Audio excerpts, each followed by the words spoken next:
going to be doing a reading for air signs for April 2021. What I'm first going to do is get a spirit animal oracle for you to lead, to be like the leading message, okay? And I've switched up my spread a little bit. It is pretty similar to what you're doing, but it frames a certain couple of things a little bit differently, which guides my messages into more like affirmations, but also points of reflection. Okay? Woo. Sometimes they'll flip out, and other times they won't. And I kind of like it when things flip out. Beautiful. Beautiful.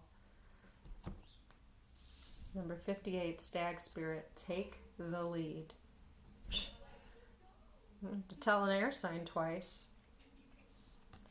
But this is beautiful. It's take the lead, and I feel like it's like the importance of like leading by example, a gentle guidance, a mindful guidance. We'll do it this way. I know what to do, but it's not domineering or action that's like, say, belittling. It's taking the lead. Well, one, it's almost like taking the lead because somebody has to, but also taking the lead because you know that you're the one fit to do it.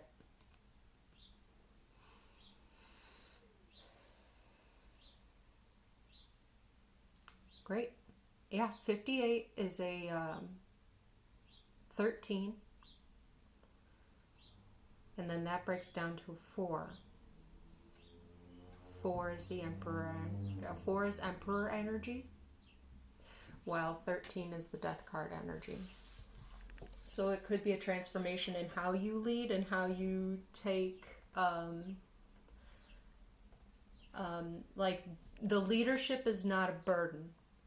Okay, the position of leadership or the progress of, you know, taking the reins on something is not something done begrudgingly, but it's something done like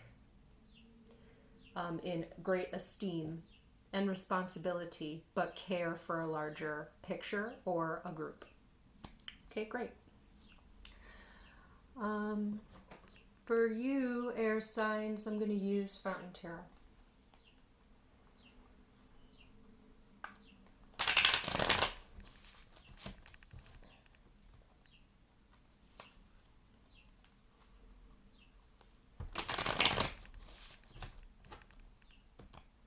One more. Nope, one more after that.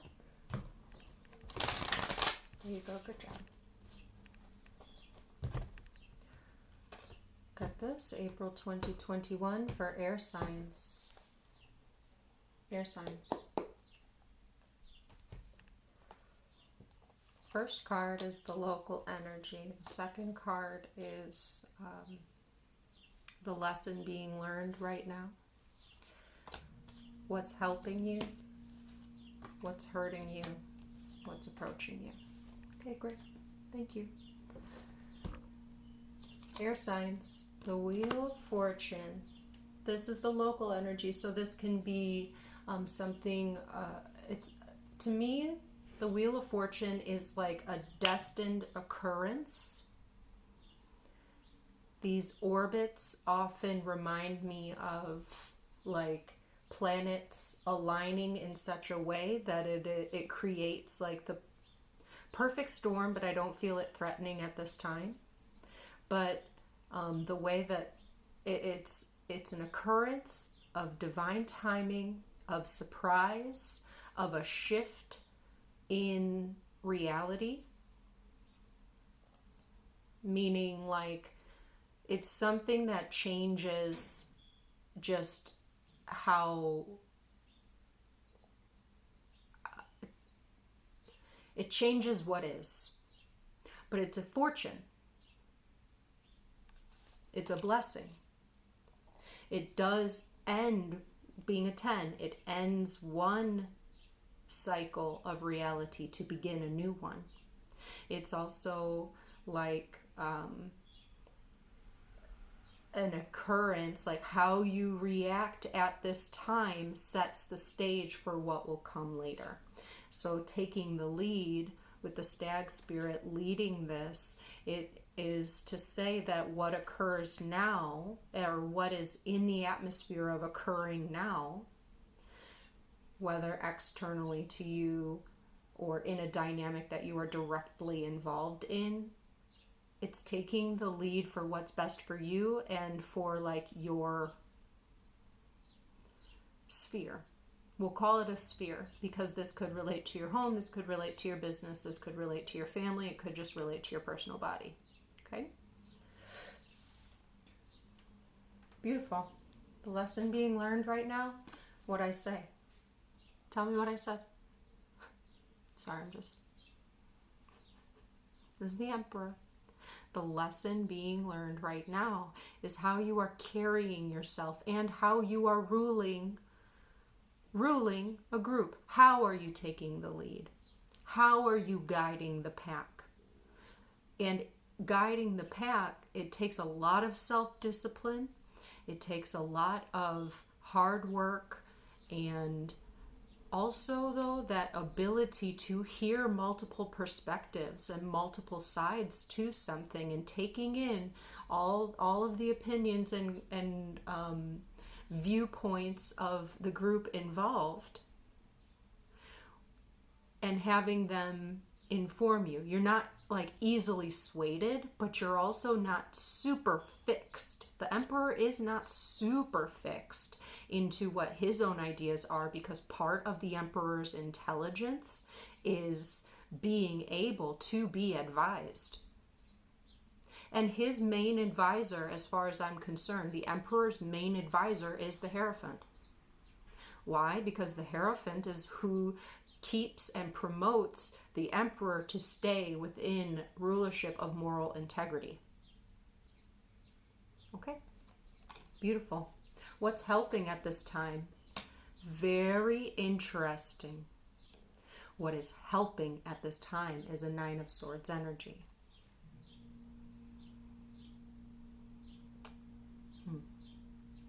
You know what?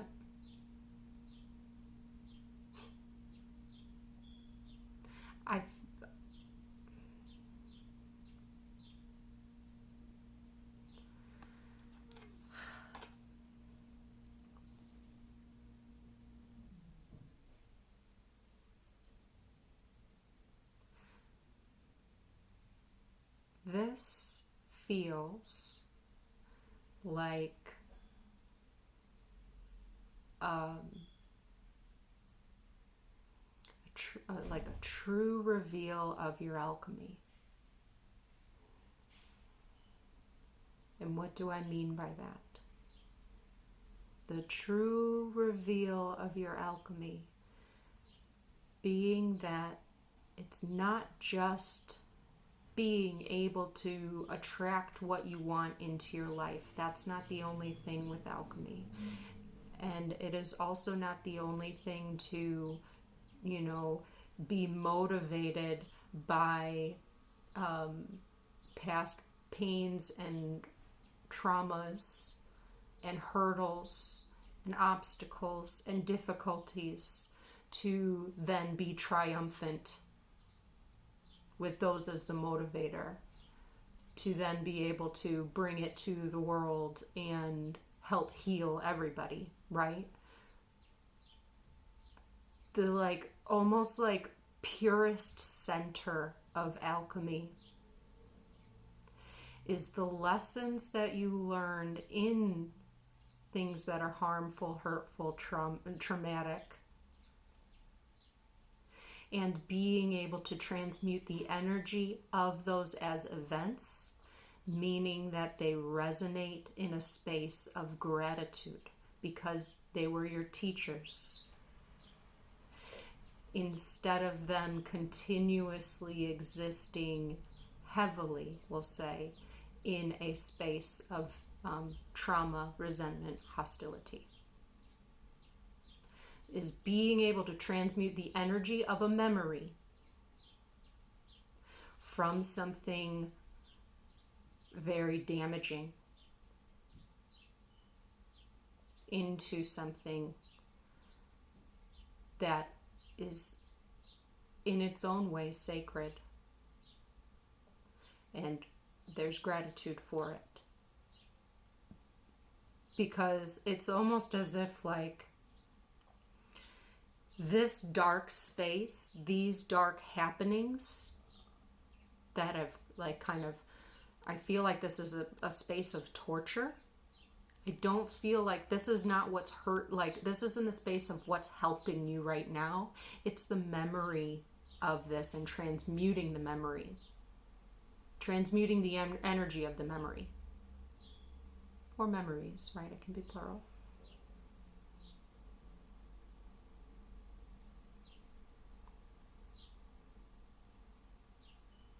It is not helping you. This is not a card sitting here saying it's helping you that you're up late worrying at night.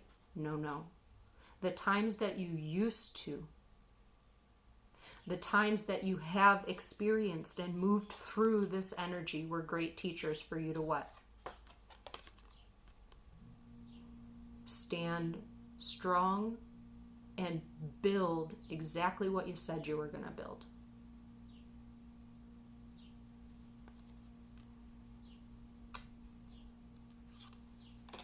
Beautiful. What's hurting? Interesting. The Hanged Man. Perspective.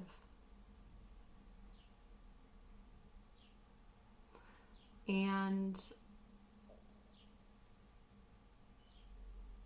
being interesting, being tied to a perspective, or being at the mercy of a perspective. This guy, and it's interesting because this is in what's hurting you. So there may have been an enlightenment, an enlightenment to something, or a different like view, and even more painful revealing of a particular past trauma.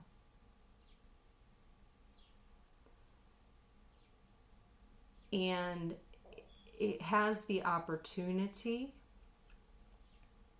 to be like, oh man, I thought that it happened this one way and that way was pretty hurtful. But then you get like this new perspective of it and realize it was actually like even more traumatic and even more worse and affected you way more deeply. Instead of that being something that makes you have to go through that trauma pain thing all over again, it's as though there's this new perspective that goes, wow, like, and then almost like a new appreciation for the ego. Like, wow, ego, thank you for protecting me the way that you did. But this is all as if to say that what's happening now, what is transpiring now, you know how to take the lead. You know how to stand for what it is that you want and how to make clear decisions, how to be an autonomous being while also leading, this grand fortress and getting things done. Nobody gets things done the way the emperor gets things done. Nobody. Because he's building for multiple. And there's a great responsibility in that. Yes, it's about, respect for the self and things like that. But there's also like that respect for the self is also part of the persona to lead a group and to have a group have faith in you and believe in you.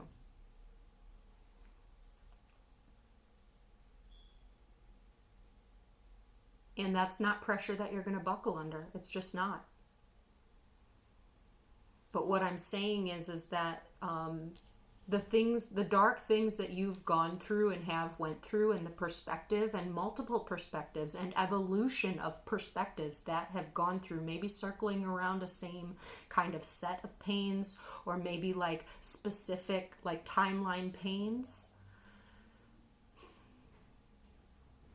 There's a new type of appreciation for them, because had you not had those lessons, you would not necessarily feel as confident in your ability to persevere with what you are up against now. I feel a lot of confidence with what lesson you are learning right now to be able to move through and achieve, take the lead and succeed in what you are up to now. Yes. Yeah.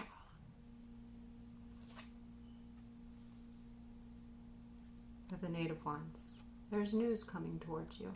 There's fast news, good news. Seems maybe a bit abrupt or life-shifting news in some way, but I feel fully confident in an air signs that I'm reading is that all of this darkness was not all for naught. And I feel like this is a story that has been unfolding for air signs specifically, air sign energy specifically. It has not all happened all for naught if you have kept yourself open, humble, and trusting in spirit to continue to assess and reassess what consciousness is.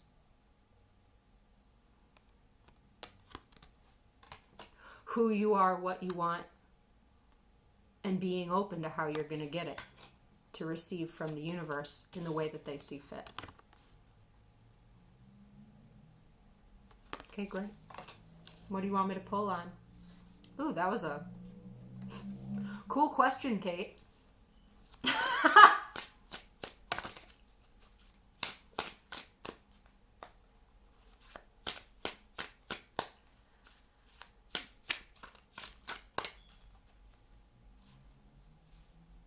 Oh, the Emperor? Is that what? Great. I will. Tell me more about this lesson for the Emperor. Tell me more about this lesson for the Emperor for air signs. Thank you. With the Hermit.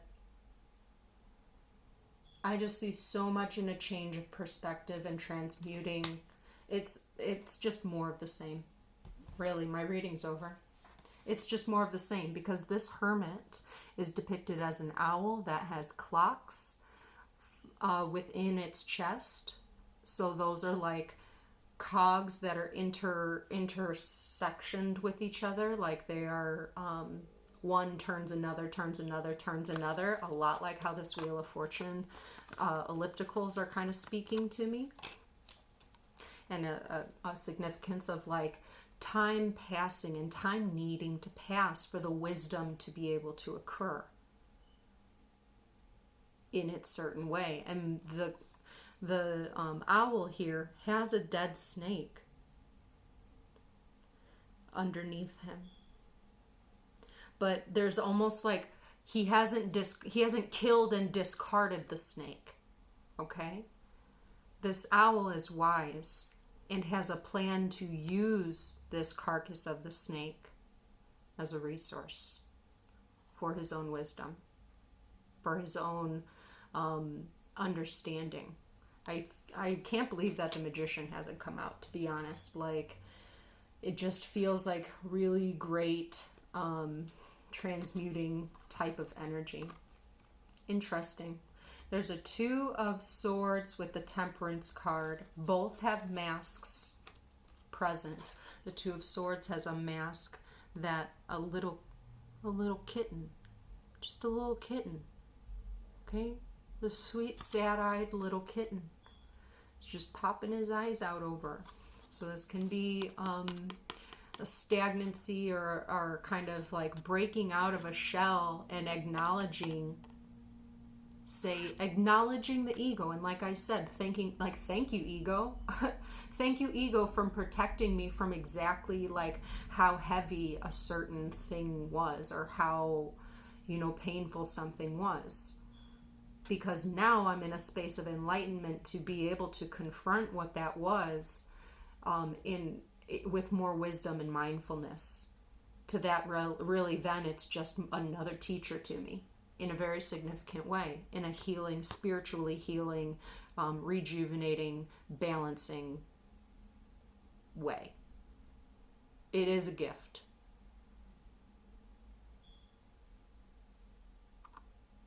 There's a gift here. I don't know what that gift is, but congratulations.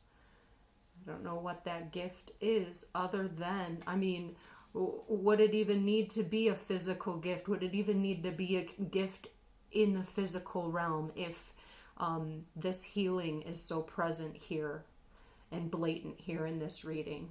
What other gift could you possibly want? Well, whatever it is, you're going to get it. Whatever it is, it's here for you. And it is also calling for you to apply the skills from the lessons that you learned into moving forward. Because it's like, I feel like, for, say, okay, you've broke ground and now it's time to build, or it started to be build, but there's a process to go yet. And everything up until that point has maybe been very grueling, alarming, scary. You've had to confront a lot of dark energy within yourself. You've persevered through it, and it's showing. So now it is time to continue to show that capability and strength, really, and intelligence with the Emperor, applying the sacred knowledge and the understanding of the self and the belief in the self to be able to do it. And you're gonna do it. It looks exactly like that, and I love that. Air signs, that's your reading. I hope that you enjoyed it, and I think that I honestly feel like I thanked you the last time, and I want to thank you again. Thank you for doing the work that you've done. Okay. You all have a great April. I'll talk to you soon. Bye.